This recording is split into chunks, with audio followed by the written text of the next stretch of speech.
Un beau jour, un soir, cette personne est venue chez moi et m'a demandé si je voulais me charger de missions confidentielles. Il a expliqué que c'était quelque chose qui était dans le cadre de l'OTAN, mais sans beaucoup plus d'explications, parce qu'à ce moment-là, j'étais toujours susceptible de refuser. Donc il ne s'indiquait pas de donner trop de détails, puisque toute cette organisation était absolument secrète. C'était une des organisations les plus secrètes qui ait jamais existé.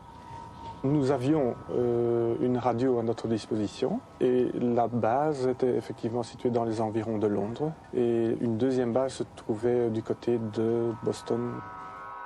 Ho fatto esercitazioni con reparti speciali americani, inglesi, francesi e belgi. Normalmente le esercitazioni consistevano nel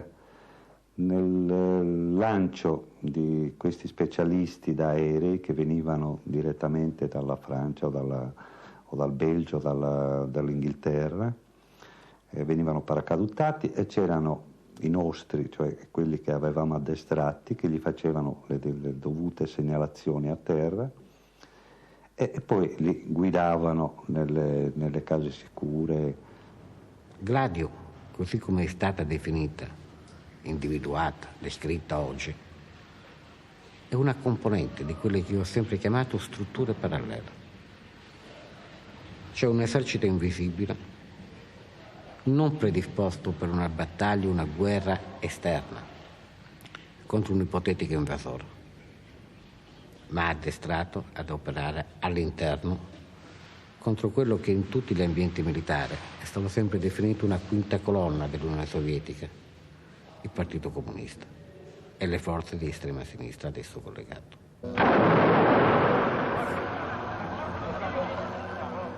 For 40 years, secret terrorist organizations, many trained by Western intelligence agencies, have manipulated the political control of European sovereign states by a campaign of terror and murder. Originally part of a secret network, these groups changed from being defenders of state security into attackers of the established political order. Until 2 years ago, that secret network was generally known by the single word Gladio.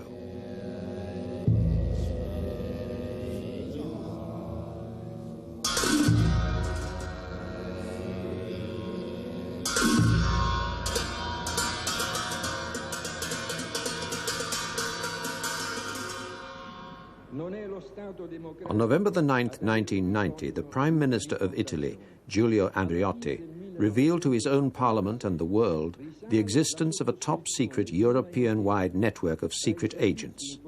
It was called Gladio. This network of stay-behind groups was intended to fight a Soviet invasion of Western Europe. Andreotti's announcement led to an immediate reaction in the capitals of Europe. The suspicion was that some parts of the Gladio structures were involved in internal subversion.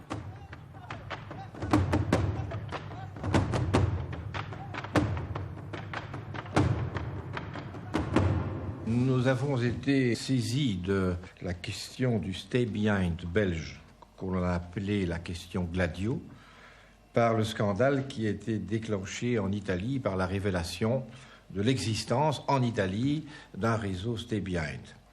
Et notre ministre de la Défense nationale a été interpellé par son collègue italien qui voulait savoir quelles avaient été les décisions prises lors de la dernière réunion des stay behind européens. C'était un soir de novembre 1990 quand un délégué des autorités italiennes est venu me demander si je savais ce qu'était Gladio.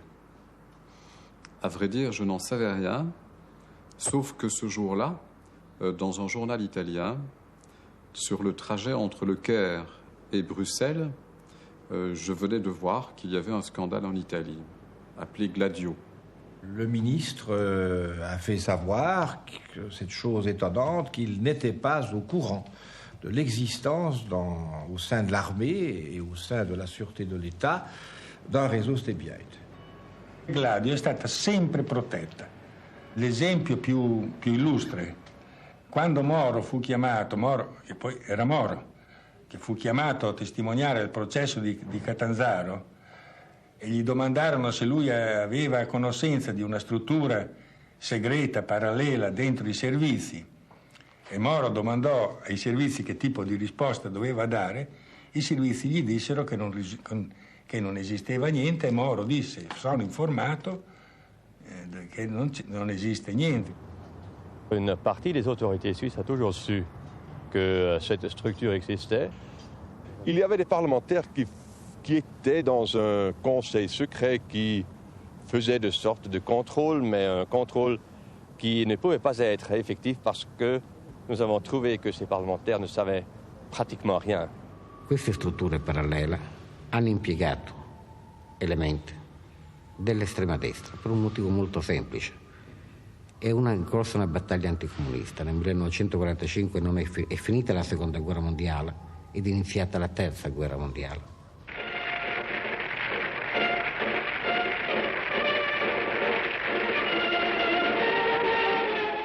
The autumn of 1944. Benito Mussolini would be dead in 6 months. Adolf Hitler in less than a year. La bandera della Repubblica Sociale Italiana è il simbolo della nostra fede assoluta. As the Allied armies advanced on the capitals of Axis-occupied Europe, the other war, the secret war of agents and partisan groups that had always been part of the bigger war, was to reach its own climax.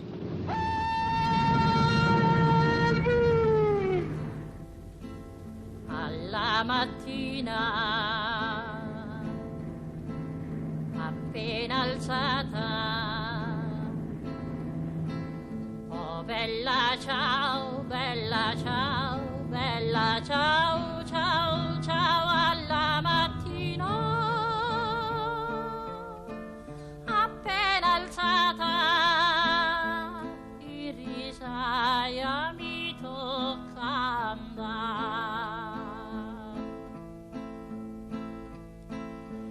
Fra gli insetti e le zanzare, oh bella ciao, bella ciao, bella ciao, ciao, ciao, e fra gli insetti e le zanzare un duro lavoro mi tocca fare.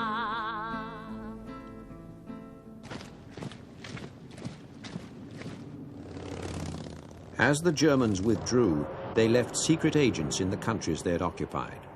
The secret services call such groups stay-behinds. For the retreating Germans, they were the staunchest believers.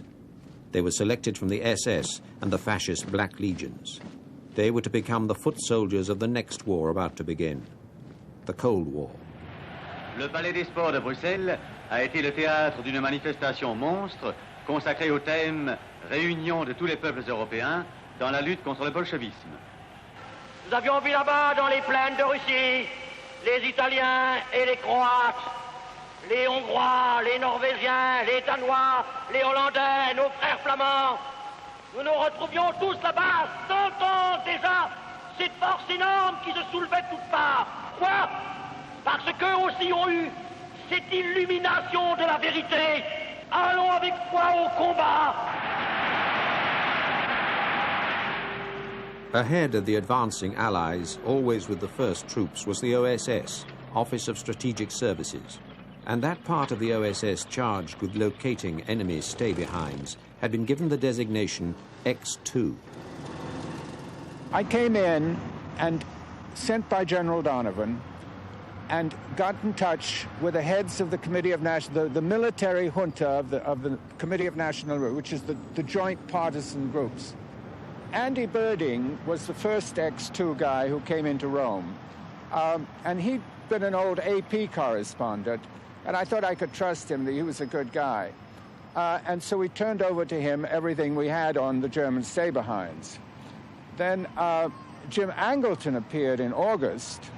He began recruiting fascists because he figured that the best way to control the communists was to hire fascists.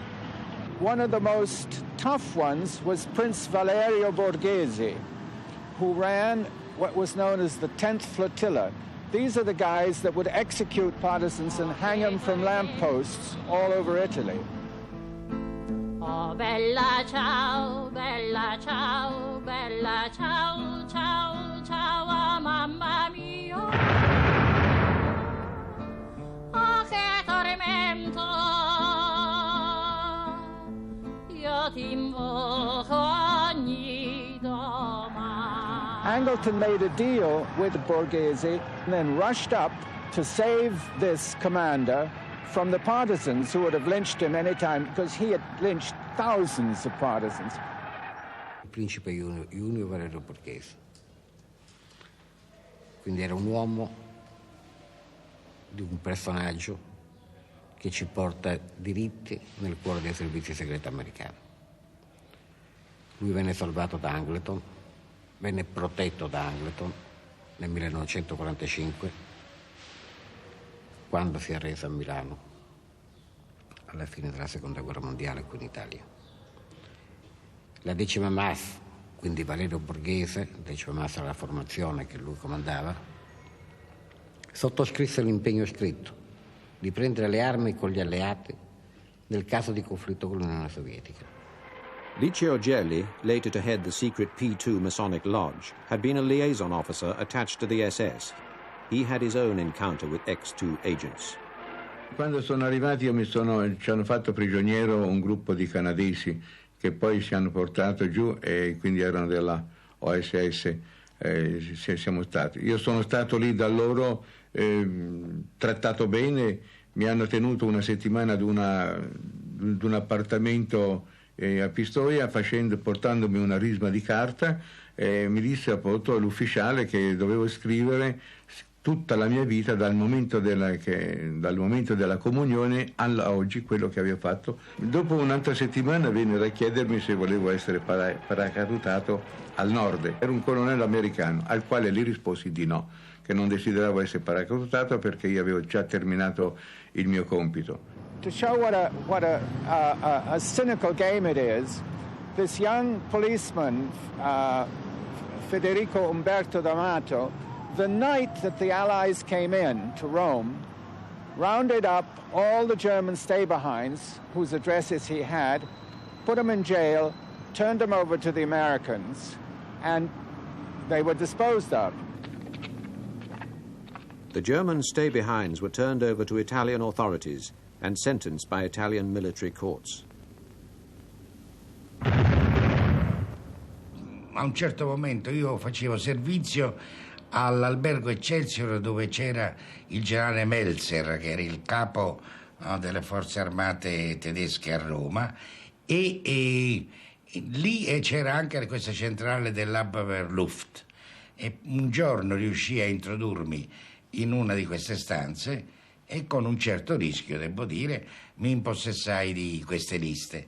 E quando andarono via i tedeschi, io pensai che non avrei trovato nessuna di queste persone, invece c'erano tutti, perché era un'operazione di lasciare le persone sul posto mano a mano che si ritiravano, per cui non avevano bisogno di farli passare le linee. Qualche cosa come che si è detto, e come lei saprà come me, meglio di me, a proposito dell'operazione Gladio. E quando gli americani vennero qui e li cercarono e li trovarono che erano già arrestati, e da allora poi ebbe inizio questa collaborazione, sempre d'accordo con il mio governo e riferendo sempre alle mie autorità nazionali. From that day of his joining Jim Angleton, or the X2 part of OSS, he ran the secret police for the next 40 years. Molti funzionari di polizia erano stati costretti ad andare a nord al seguito di Mussolini e si trovavano in una triste condizione in quel momento.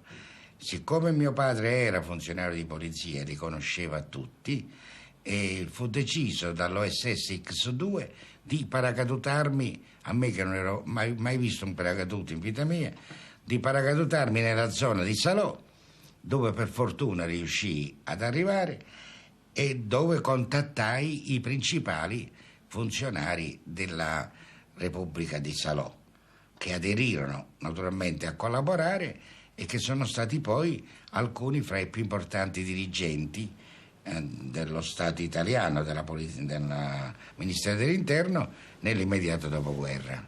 Gladio was a joint brainchild, but its most intense architect was Angleton. And Angleton, as most people know, was a sort of a professional paranoiac. One of his favorite sayings used to be that even paranoiacs have enemies. And Angleton was a fellow who felt that you couldn't trust anybody, particularly not any foreign country. Perché più passa il tempo, più si va avanti negli studi sulla questo sia per della Seconda Guerra Mondiale e sia soprattutto nel periodo successivo della Guerra Fredda, più si vedrà che Angleton è stato un personaggio straordinario, intendiamoci, straordinario sotto tutti i punti di vista, anche, se mi permetti di dire, un po' nella follia, perché, come diceva Erasmo da Rotterdam, ci vuole un pizzico di follia in tutte le cose. E quando si arruolava all'OSS, che era il servizio da cui è nato la CIA dopo, c'era un cartello con scritto: per entrare a far parte dell'OSS non è necessario essere pazzi, ma è molto utile. E credo che l'avesse proprio fatto scrivere Angleton. We sort of anticipated another world war, and a world war that would be characterized by an occupation of Western Europe by Soviet forces. And therefore we were preparing to set up the base for a resistance movement which could exist during the war. The Soviet Union was viewed as our primary antagonist, our enemy, and I think that was true. The Stalinist period was a really vicious period in the Soviet Union, and we thought in the late 40s and early 50s that Stalin might invade Western Europe. It was the plan that I knew about, that the people who had a logical reason for being in a given area where we felt it was essential to have stay-behinds, and whose activities could continue even after an attack by the Warsaw Pact. He would be given additional training. He would know the location of some of the arms and communications caches, and that he would be able, as a result of his training, to recruit additional personnel to augment his network, and that it would include not only just communications, but it would include ability to use explosives. The stay-behind effort, in my view, was simply to be sure that if the worst came to worst, if a communist party came into power, that there would be some agents there who would tip us off and tell us what was happening, and be around to provide the information even after the coup might occur. With the emergence of NATO in Western Europe, in specific response to the communist takeover in Czechoslovakia in 1948 and the Berlin blockade, directives were issued to establish Europe-wide stay-behind organizations along the lines which existed in the final years of World War II in Western Europe. There was an amendment to the NATO protocol, and that amendment was absolutely necessary. You didn't get in the door unless you signed. And what was in that amendment was the agreement of the government not to prosecute right-wing activists, right-wing activities, anti-communist activists in their own countries. It's not unlikely that some right-wing groups were recruited and made made to be stay-behinds because they would indeed have tipped us off if a war were going to begin. So using right-wingers, if you use them not politically but for intelligence purposes, is okay. In 1948, I was a special agent with CIC, that's our counterintelligence corps in occupied Germany. I was stationed in Augsburg, and as such, since I spoke fluent German, I was assigned to handle a network of German informants. Among them was Klaus Barbie.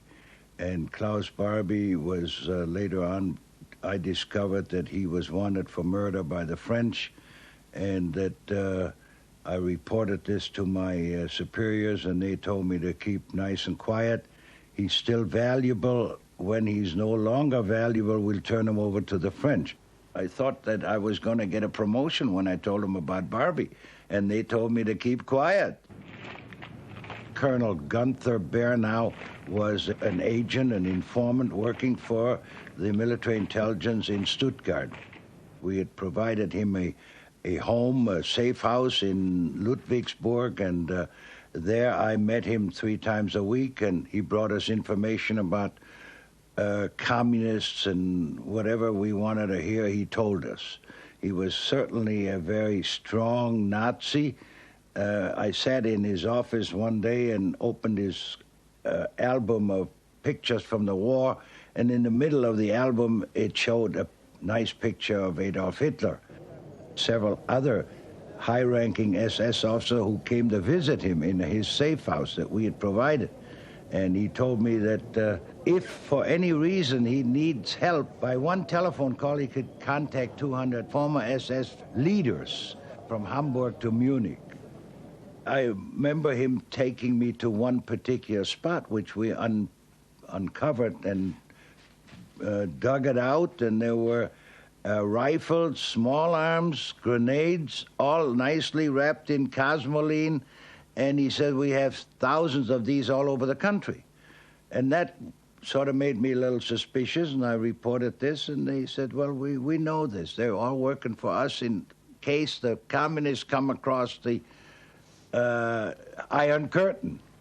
A former general, SS general, Paul Hauser, was a frequent visitor at Bernau's house, and they worked together hand in glove about certain programs which we didn't know anything about, and I wasn't even asked to find out more about it. Somebody above me must have been running this network already at that time.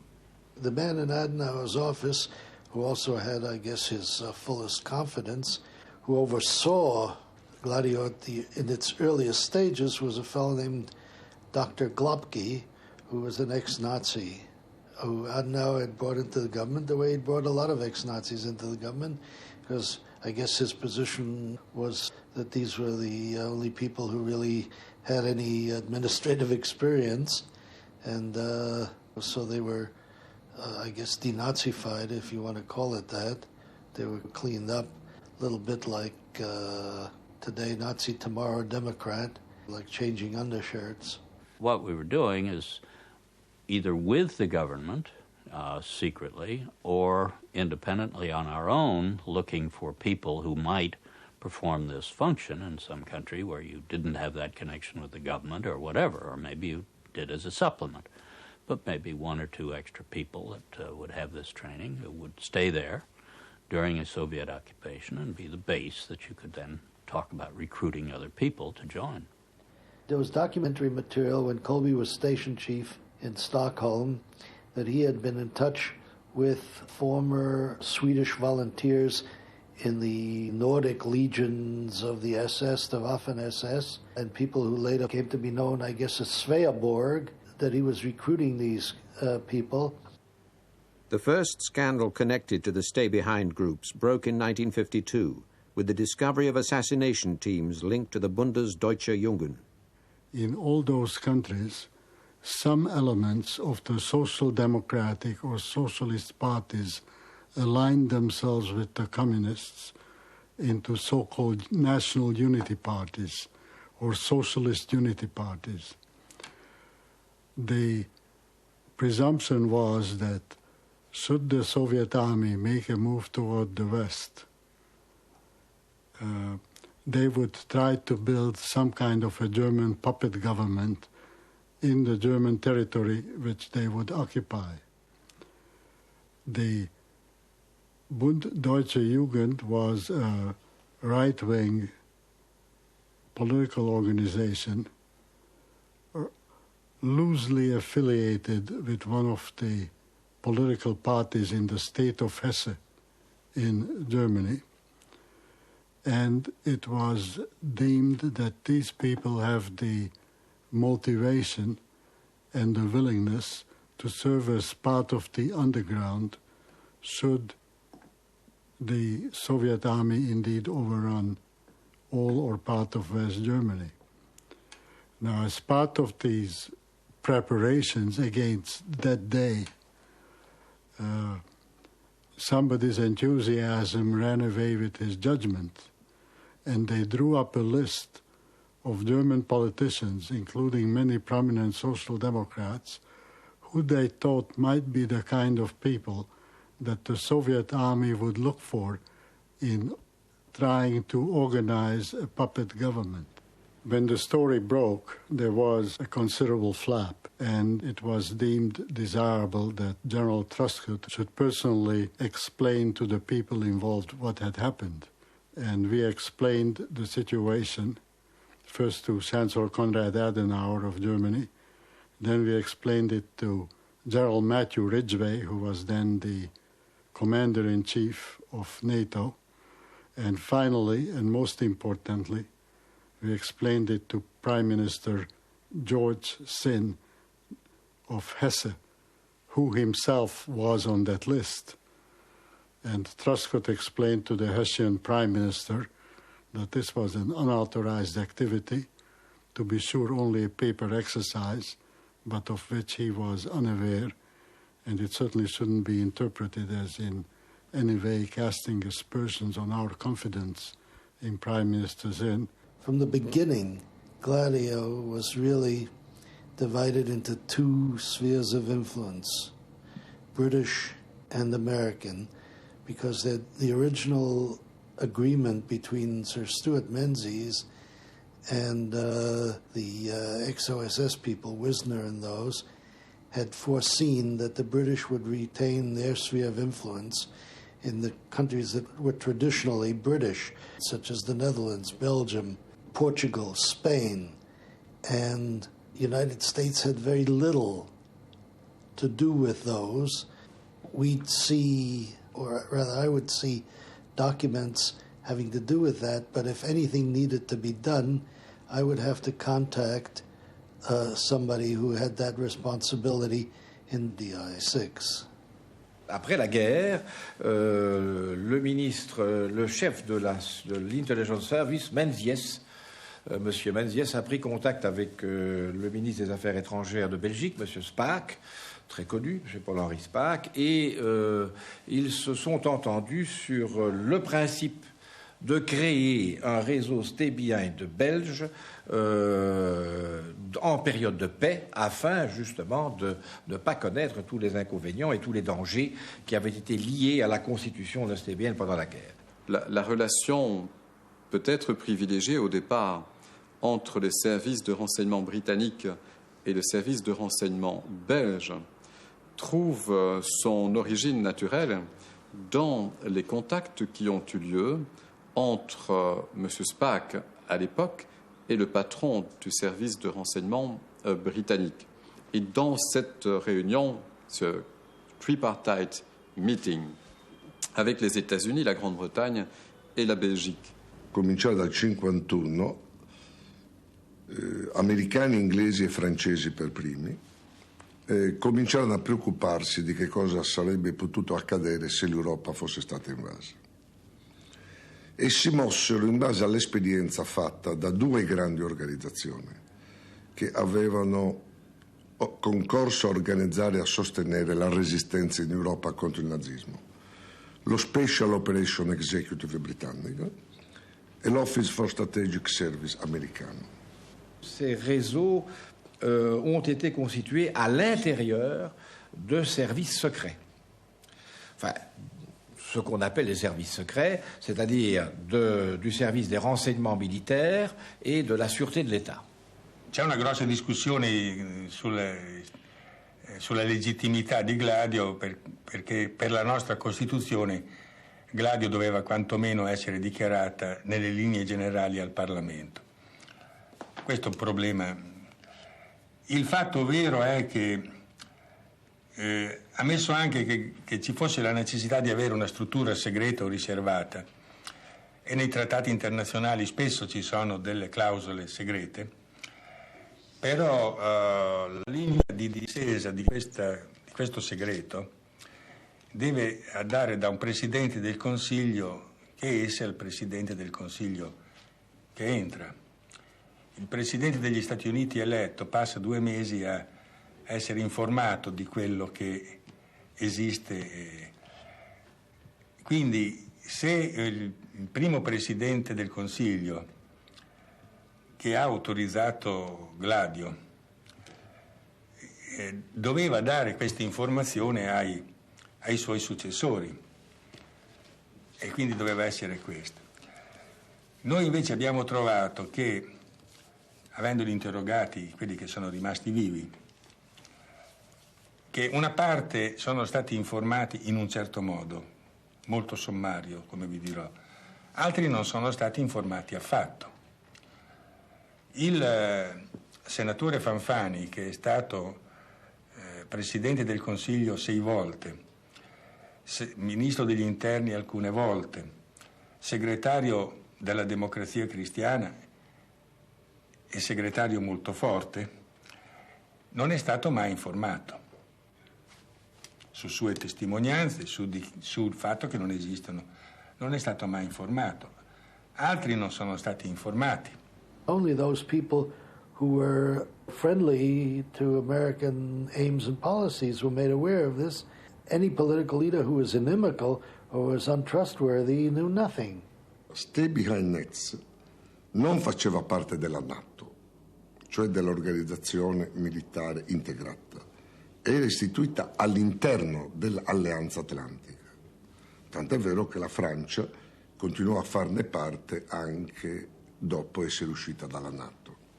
Within NATO itself, there was no coordinating responsibility for Gladio. However, superimposed over NATO, there was a coordinating office in something called ITAC, which was nominally in the Defense Department, Intelligence Tactical Assessment Center, in which there were, among other things, a NATO desk. That NATO desk was owned by the agency. Although it was nominally with the Defense Intelligence Agency, it was staffed traditionally by the CIA. Secret Service documents from several member countries reveal Gladio to be a European-wide organization including Denmark, Norway, Holland, Spain, Turkey and Greece.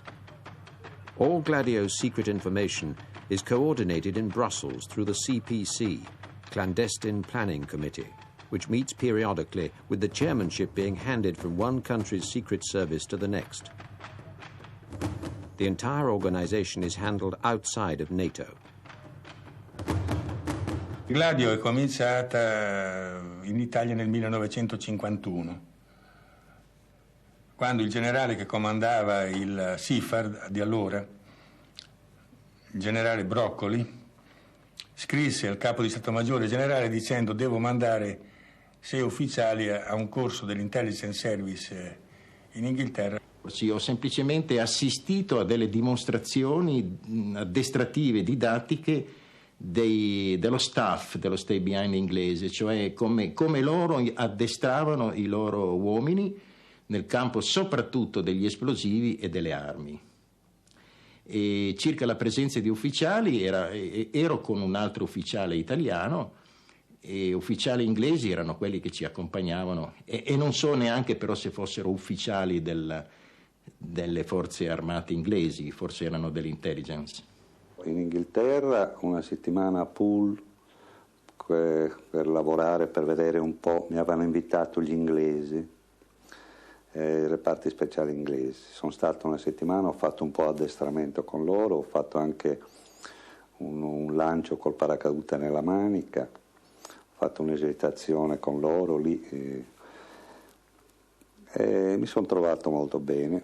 Poi sono stato a Erfurt per pianificare un'esercitazione con gli SAS inglesi. E io ebbi così delle confidenze da parte dei miei colleghi e amici inglesi che a quella base affluivano anche rappresentanti di altri corpi palesi, speciali inglesi, tra cui lo Special Branch, che è un corpo palese, che mi pare di ricordare bene sia stato creato proprio per la lotta contro l'IRA. Le financement au départ a été pour partie assuré par les Anglais et les Américains. Nous avons pu constater que le STBN belge avait reçu des pièces d'or, notamment des pièces d'or, qui devaient servir de viatique pour les agents qui auraient dû, ou les instructeurs qui auraient dû opérer en temps de guerre. There's a 140-man force, Special Forces. Basically, logistics, training, supply, planning. No active taking part because that would have destroyed the doctrine of deniability. So it was always, we'll help you, we'll teach you how to do something, but you guys have to do it yourselves, and we're not even going to tell you what to do, but we assume that you know. I was once in charge of Low Country affairs, and I know how the Dutch and the Belgians and the Luxembourgeois felt about Stay Behind, and how very carefully they handled it, and how extremely secret it was. I know when I was chief in the Low Countries, the chief of service didn't want to discuss it in his office. We'd walk in the park and talk about burials that were being put down, communication equipment, or whether or not the latest equipment they had, and so forth. En septembre 1945, je suis rappelé par mon chef, donc, et à ce moment-là, il m'envoie chez le ministre de l'Intérieur belge, M. Albert de Vleeskouwer. Et Albert de Vleeskouwer donc me dit j'ai besoin de vous, et il me dit il faudrait aller voir mon collègue italien Mario Scelba. Et je suis parti à Rome, et Mario Scelba m'a expliqué ce que je ne savais pas du tout. Nous avons constitué un réseau, c'était bien le Gladio, et il a fait des exercices d'alerte pour moi, un peu dans toute l'Italie, pour montrer qu'en 6 minutes, il pouvait être partout avec des forces d'intervention. Le problème italien n'est à comparer à aucun autre, parce que pour eux, le danger principal numéro 1, c'était pas l'armée soviétique, c'était le danger intérieur du communisme italien qui avait, je crois, 40% des voix aux élections précédentes. Et c'était de ça que Scelba avait peur. Et c'est pour ça que lui avait des dépôts d'armes et des équipes d'intervention.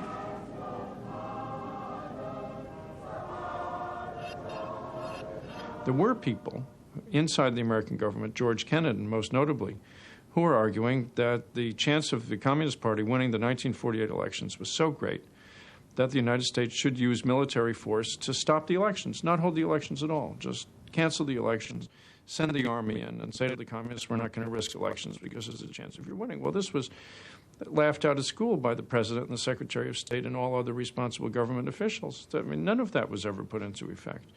And the United States said, okay, well, we'll run the elections and we'll compete in the elections. General Marshall and James Forrestal and Allan Dulles all realized that in 1948 it was an absolutely critical moment, and that the United States didn't have, they had an intelligence service, which was quite new and young. It could collect intelligence, it could have counterintelligence, it could do everything, but it could not carry out a covert operation. There was no charter for it. And so that was remedied quite rapidly in 1948. Gladio fu costituita nel 1948 e credo era operativa già alla fine dell'anno. Era stata composta con una grossa metodicità di scelta di persone, che molte persone provenivano dalle file dei legionari della guerra di Spagna e molti venivano anche dalle file della Repubblica fascista di Salò, gente che sapeva maneggiare molto bene le armi, squadre di 9 persone di cui c'erano 2 capi per ogni squadra, perché alcune dovevano conoscere dove c'erano i depositi di armi, i depositi di viveri e anche qualche deposito dove c'erano dei denari. Nel 1948 parlo della mia esperienza di giovane appartenente ai gruppi giovanili della Democrazia Cristiana nella mia provincia. Io avevo 20 anni, non ero nessuno.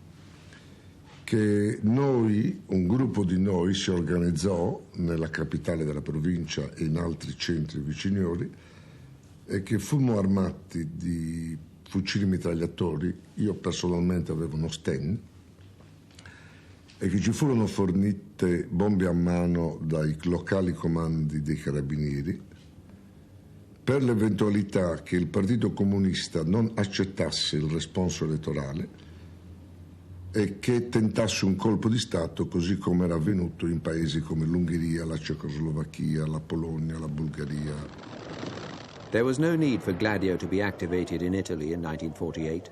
The CIA's first major covert operation succeeded without it. Large sums of money to political parties helped the Christian Democrats defeat Palmiro Togliatti and the Communists. Earlier there had been an attempt on Togliatti's life. It's never been discovered who was behind this, but the Italian press declared that it was the work of a madman. On a dit que c'est le CIA qui a créé Gladio. C'est impossible puisque CIA a été créé en septembre 49 ou septembre 49. Or, Gladio existait en Italie, en France, en Suisse, en Belgique, en tout cas, et probablement, oui, en Espagne, avant septembre 49, donc avant la création de la CIA. Mais, comme ils le font souvent, les Américains sont montés dans le train en marche. After the war, a rather powerful Communist Party arose, having, I think, 21 members of parliament, which was unique in Belgium. It never happened before. And given the international context of communism, right-wing people were, of course, afraid of what they called communist danger in Belgium. Julien Lahaut was honorary president of the Belgian Communist Party, which doesn't mean he was the most powerful man in the party, but he was a symbol for workers' action. He was arrested by the Germans and liberated in 1945, and at that moment was appointed honorary president. He was also the man who, at the beginning of August 1950, when Prince Baudouin, who is now king of the Belgians, took his oath, Lahaut was the man who cried in the parliament, "Vive la République."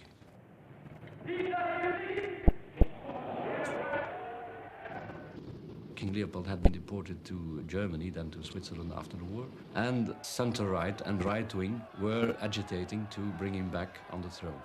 The left wing was opposed to the return of the king, so the right-wingers were for the return of the king. And some of these groups established in 1948 its first contacts within the American embassy with an officer called Parker, who insisted on not only the Leopoldist agitation, he insisted on the formation of stay-behind groups to assure anti-communist resistance.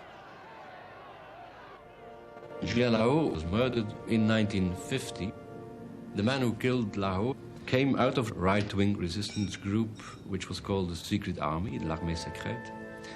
And very soon after the war, he was engaged in anti-communist intelligence and action work.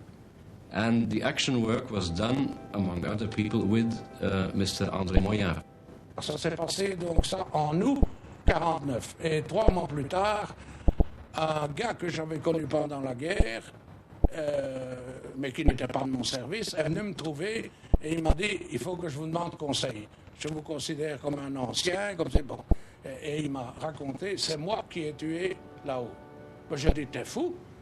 Lahaut n'est plus rien dans le parti, c'est une potiche. »